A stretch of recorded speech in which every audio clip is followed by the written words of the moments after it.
Thank you so much. It is a real pleasure to be on the panel here to follow the comments from Congressman Reed. I'm sorry, and Congressman Ryan.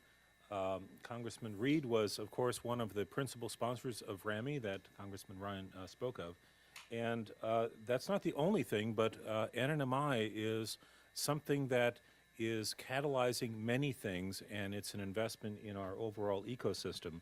So I wanted to do some updates on what's happening here with NNMI, but also, in addition to some things that NIST is doing, draw your attention to something new called M-Foresight, a second recommendation from PCAST about manufacturing.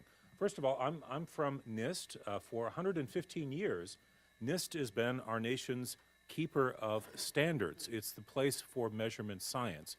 But you may not know that NIST, especially when Congress changed the name from the National Bureau of Standards to the National Institute of Standards and Technology, back in 1988, they expanded the authorities and responsibilities. So if you read the Organic Act, what NIST is all about today and for the past 26 years has been an expanded role for innovation, working with industry and the private sector for competitiveness.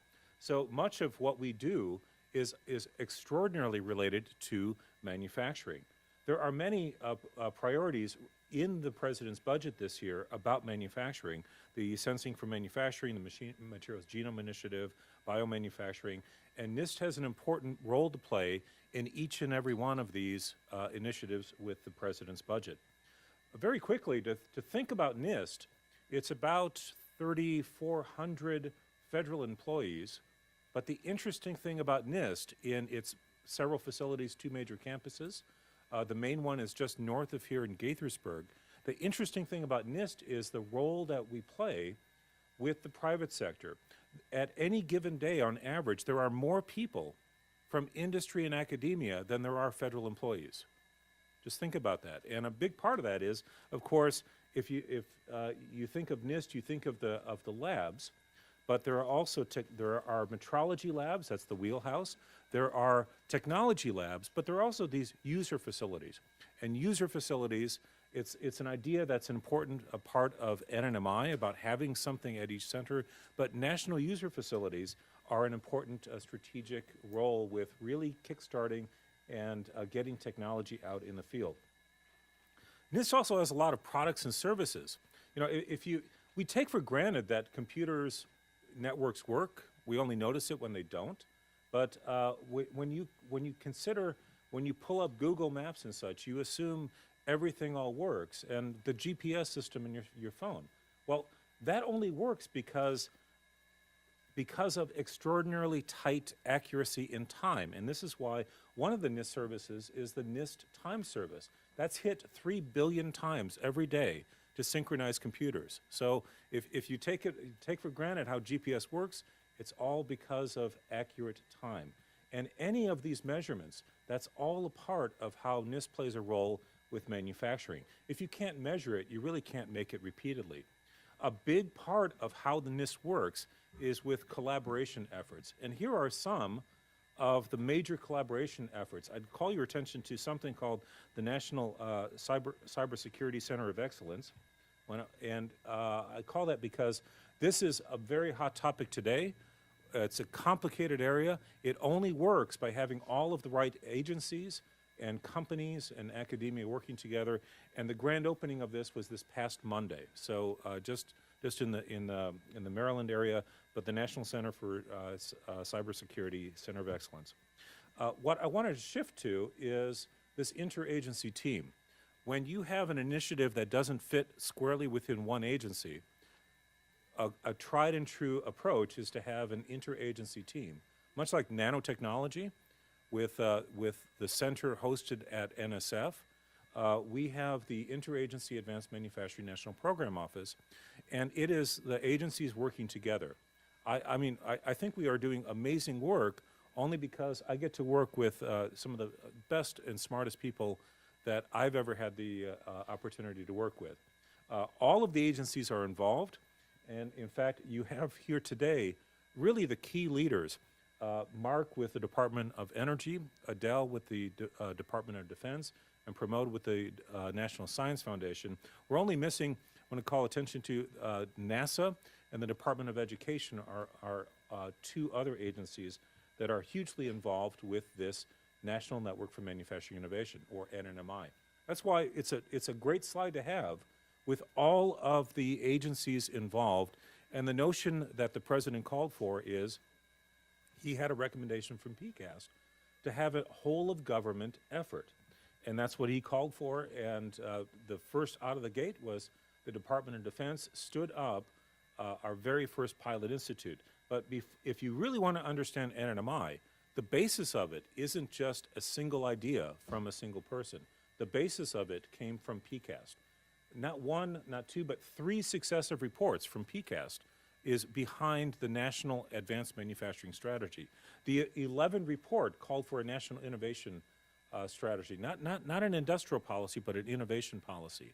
And advanced manufacturing has a special role to play with our innovation ecosystem. The 12 report, the 11 report set up we have a problem, we have to have a whole of government focus on this. What do we do?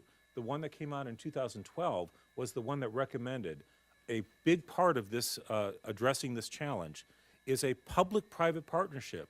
The government can play a role in catalyzing a new way for industry and academia to work together, and that was a key recommendation from that report. There was an Advanced Manufacturing Partnership 2 that came out in 2014, and that had additional recommendations, and I'll be talking about one of those in just a moment. If you pull out the cartoon from that PCAST, they're all talking about this missing middle. The goal here isn't to do more research by the government for the government. The goal is to catalyze a place to speed up innovation. It's in this missing middle that many economists talk about. It's in that technology readiness level or manufacturing readiness level 4 to 7. Why am I belaboring this? It's not about the basic science, the basic research. We are still the envy of the world there. It is not about product development. What it's about is still pre-competitive applied research. The goal here is de-risk, scale up, and get it. If we invent it here, we want to make it here. As Congressman Ryan emphasized, that if you make it here, it matters because of jobs, it matters because of employment. But the thing that PCAST really focused on is if you are making something in advanced manufacturing, the next wave of innovation in that technology is more likely to happen here than elsewhere. So we worked together as a team. We held a 6-month RFI. We had workshops all across the country. We had a design report that came out by the White House in 2013. And the cartoon from here just shows that the government is taking a role to catalyze something. One of the ideas is that it's a private-public partnership. It's industry-led consortia, and that it's open competition, and the awardees under a cooperative agreement has to at least match the federal investment. Many people said that would never happen, but in fact, every one of the competitions led by the Department of Defense and Department of Energy up until this year, they've been highly competitive, highly successful, and in fact, all of the institutes had 100% match, or 200, or 300. The Composites Institute had well over a 2-to-1 match. The Integrated Photonics had a 5-to-1 match. And interestingly, we heard some people say, well, look at all that money. Obviously there was no need for the government to do this. And the answer was, actually talk to the people. If the government did not play this role in convening and catalyzing, that $500 million for integrated photonics would have never come together. So the role that we're playing here is to create that place where all of the parties can work very effectively. And here's where the Manufacturing Caucus, but with Congressman Reed was one of the principal sponsors. RAMI was passed in December of 2014, and that authorized NNMI. So where we are today is 7 institutes, with 2 institutes about to be announced. This is the chart. I will not spoil the thunder of Mark and Adele. It is an amazing story about what's happening at each one of these institutes. The key part, though, looking ahead, is with the two about to be announced by the Department of Energy and Department of Defense, the plans going for 2016 are 6 additional institutes, including the first 2 institutes sponsored by the Department of Commerce. That uses a new authority given to us by the RAMI appropriate authorization, and that is to have open topic competitions. Many people have said this is the white space because under existing budgets and authorities, we've been able to very successfully stand up manufacturing institutes that are on topics that are very much needed by the mission agencies, energy and defense. There are many other topics, though, that there is not a current mission need, and this is the white space. So the opportunity under the RAMI authority is that this is an open topic competition where any topic can be proposed for a Manufacturing Innovation Institute. And that will be coming out very soon. I also wanted to share that also a part of RAMI is an annual report about the NNMI program and the first of the strategic plans for the NNMI program. And those two will be coming out very shortly. These 2 documents, the strategic plan, will be updated every 3 years, but this is an important part of the story. On the right tells you what our plans are. On the left tells you what has been accomplished, and I, for one, am very, very impressed with what's been happening at the Institute so far. So lastly, I want to pivot to another recommendation from PCAST is something called that Advanced Manufacturing Partnership. They did an extraordinary job with taking the view of the private sector on advanced manufacturing. And so one of the recommendations was literally to continue this function. And so they called for a technology-focused independent private sector consortium to provide coordinated input that not only to the federal government, but to help build a community of advanced manufacturing. And so NSF and NIST are the co-sponsors of this. Very briefly, I wanted to draw your attention because this is brand new. It was announced on National Manufacturing Day this past October. It has many people involved. They've already established a network of experts of over 30,000 manufacturing experts. Their leadership council is 30 organizations right now. You'll notice some of these icons of industry, academia, and not-for-profits. What they do is, one of the functions is to issue rapid response reports on priorities of great interest to the federal government, and 2 of them, one on biomanufacturing and, excuse me, struggling with the cold a little bit. So these reports are in review right now, and they're extraordinary reports that will be coming out very shortly. But all of the rapid response reports will be public.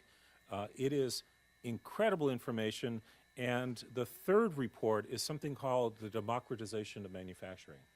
And I wanted to draw your attention to this because this is a big deal about changing the future of manufacturing. You may have heard about maker spaces and user communities. The way that we will manufacture 10 years from now, the way that if I am an individual inventor and an entrepreneur, I don't necessarily have to own the means of production to get into the manufacturing game. So this report will be studying where we are with this, and they will have a workshop here in Washington, D.C. in April. They will have also a regional meeting every spring, and their very first regional meeting is in scenic Ann Arbor, Michigan this March, and every fall they will have a national summit here in the Washington, D.C. area. So thank you for your attention. I hope that these news items were of interest. The laboratory programs with NIST is nist.gov. The interagency team, our website is manufacturing.gov. And for the M4 site, it's m4site.org. Thank you so much.